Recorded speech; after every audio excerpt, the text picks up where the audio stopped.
Saya mencoba cari jawaban mana yang cocok. Akhirnya saya jawab, Bapak kepala suku, mama-mama dan masyarakat, kami di atas panggung ini agama kami Islam. Dalam agama kami diperintahkan Tuhan Allah Sang Pencipta dalam satu hari 5 kali menghadapnya di saat dan waktu yang ditentukan. Tadi kami berdiri mengangkat tangan, itu artinya kami menyerahkan kami punya jiwa, kami punya raga, dan kami punya kehidupan kepada Tuhan Allah. Yang kami bicara-bicara itu Allah Maha Besar, jiwa, raga, dan kehidupan kami kecil, sehingga tangan kiri kami ini malu menutup dada kami, tangan kanan kami pun malu menutup tangan kiri dan dada. Terserah Allah. Mau menghukum kami terserah, mau memberi kami hadiah terserah. Karena kami sudah menyerahkan sepenuhnya kami punya jiwa, raga, dan kehidupan kepada Tuhan Allah. Kepala suku mendengar penjelasan saya, langsung beliau mengatakan, wow, ini agama yang benar. Menurut Bapak kami sudah Islam. Beliau terus mengajukan pertanyaan, tapi kenapa sesudah itu anak dengan teman-teman bongko badan? Apa artinya bongko badan? Kenapa ruku? Saya jawab, kami bongkok badan itu supaya melihat seluruh fasilitas yang diberikan Allah kepada manusia berupa pasir, tanah, batu, air, hewan, tumbuhan. Silahkan dinikmati, dipelihara, dilindungi, karena masih ada manusia berikutnya. Kepala suku menjawab, ini agama yang benar. Menurut Bapak kami sudah Islam. Tapi kenapa sesudah itu anak dengan teman-teman tunduk mencium papan? Kenapa sujud? Dia bilang mencium papan. Saya jawab, kami tunduk mencium papan pertanda kami menangis atas dosa kejahatan yang kami lakukan. Dan kenapa kami lakukan itu? Sebentar kami mati nanti, kami punya kulit, daging, darah, tulang akan dilebur kembali menjadi tanah. Sebelum dilebur kembali menjadi tanah, kami menyatukan kepala, telapak tangan, lutut, dan kaki, menangis minta ampun kepada Dia Allah yang Maha Tinggi. Tapi kenapa sesudah itu anak dengan teman-teman lihat ke sebelah kanan mulutnya bicara-bicara, lihat ke sebelah kiri masih bicara-bicara? Apalagi artinya itu? Salam, dia bilang bicara-bicara. Saya jawab, kalau tadi kami mengangkat tangan adalah menyerahkan sepenuhnya jiwa, raga, dan kehidupan kami bongkok badan untuk melihat apa yang diberikan oleh Allah. Sesudah itu minta ampun. Selesai minta ampun, kami lihat ke sebelah kanan, kalau di tempat ini belum ada orang yang tahu mandi, tugas kami datang mengajarkan mereka bisa mandi. Ada yang belum tahu berpakaian, tugas kami mencari pakaian untuk menutup tubuh badannya. Ada yang lapar, tugas kami mencari makan. Ada yang sakit, tugas kami mencari obat. Sesudah itu melihat ke sebelah kiri, kalau di tempat ini belum ada orang yang mengenal Allah dan Rasulnya, kami datang ke sini mengajarkan mereka nama Allah dan Rasulnya. Begitu mendengar penjelasan saya, langsung kepala suku mengatakan, kalau begitu jangan dulu di atas panggung. Kami semua disuruh turun duduk bergabung dengan masyarakat di bawah. Mereka tua-tua adat dan kepala-kepala suku naik di atas panggung menggantikan kami. Bukan sholat, tapi mereka duduk rapat membahas kehadiran kami di sana. Setelah rapat selesai, kepala suku besarnya berdiri dan menyampaikan pengumuman.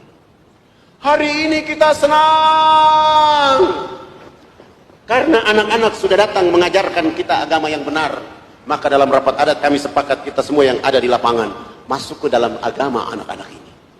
Begitu mendengar kalimat ini, kami para dai semua sujud menangis minta ampun karena malu, tidak bawa apa-apa kecuali nama Allah dan Rasul serta sabun, sampo, odol, sikat gigi. Di saat itu pun mulai masyarakat yang tadi yang sudah mandi maupun yang belum mandi berkumpul, dan saya bilang, ikuti kata-kata saya. Subhanallah, tidak ada satu di antara kami yang tidak menangis karena kebahagiaan hidayah datang kepada saudara-saudara kita. Setelah mereka syahadat selesai, program berikut untuk mereka adalah kami ganti nama-nama mereka. Yang nama Markus kami ganti dengan nama Zainal Abidin. Yang nama Paulus kami ganti nama dengan nama Tajuddin, Hasanuddin, Mahmud. Dan itu nama-nama yang paling cocok untuk saudara kita syahadat di sana. Sangat lucu kalau dia masuk Islam, rambutnya keriting, badannya hitam kering, dipanggil Kang Cecep. Tidak cocok, tidak cocok. Atau dipanggil nama Suroto, itu juga tidak cocok. Tapi Muhammad, Abdul Muthalib, Abu Bakar, nama-nama itu sangat keren untuk mereka. Setelah mengganti nama, pekerjaan berikut yang kami lakukan adalah melaksanakan hitanan massal mulai dari umur 7 bulan sampai umur 63 tahun. Alhamdulillah kami dibantu oleh teman-teman dari Angkatan Laut di bawah komando Letnan Kolonel Dr. Mulia Tarmizi. Lalu kita hitan mereka semua. Setelah itu beliau mengatakan, harus kita kasih tahu Pak Harto. Akhirnya beliau bikin surat, fax ke Jakarta. Pak Harto balas, silakan membawa kepala-kepala suku menghadap saya di Jakarta. Subhanallah, tua-tua adat dan kepala-kepala suku sudah pakai celana panjang, Mereka sudah pakai kemeja, bahkan sudah pakai jas. Tapi belum bisa pakai sepatu.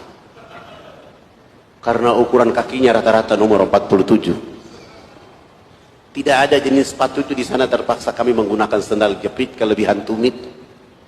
Terbang menuju Makassar terus ke Jakarta, menghadap Presiden Soeharto.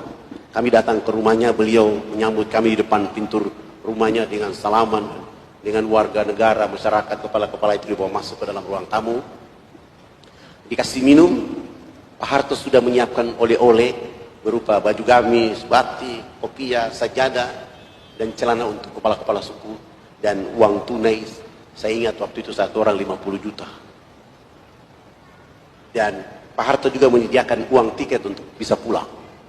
Sebelum menyerahkan ini uang tiket, Pak Harto minta supaya kepala suku besar di antara yang hadir itu menyampaikan sambutan atau konferensi pers. Lalu saya suruh kepala suku yang besar yang bicara. Dia langsung mengatakan, Bapak tidak pantas jadi presiden. Presiden macam apa hanya bangun Jakarta? Presiden macam apa hanya bangun Makassar? Pemilu nanti saya akan bicara supaya Haji Muhammad Soeharto tidak boleh lagi dipilih jadi presiden. Kepala suku ini bicara pakai bahasa daerah, Pak Harto juga tidak tahu. Tapi saya perhatikan wajah Pak Harto, senyum dan tertawa kecil. Setelah beliau tertawa kecil, beliau mengatakan, diterjemahkan. Tidak mungkinlah saya menerjemahkan seperti itu. Itu tidak mungkin. Tapi saya mengambil makna perjalanan dan saya bilang sama Pak Harto, Bapak Presiden terhormat, hari ini kepala-kepala suku sungguh bahagia bisa bertemu dengan Bapak Presiden.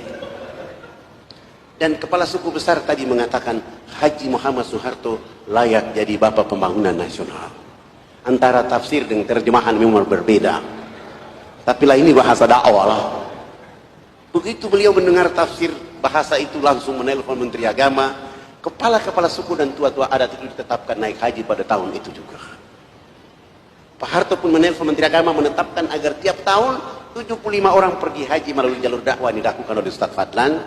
Pak Harto menyumbang 1000 karung pakaian, 600 karton sampo, 600 karton sabun, 600 karton odol sikat gigi. Pak Harto pun menyumbang 28 masjid.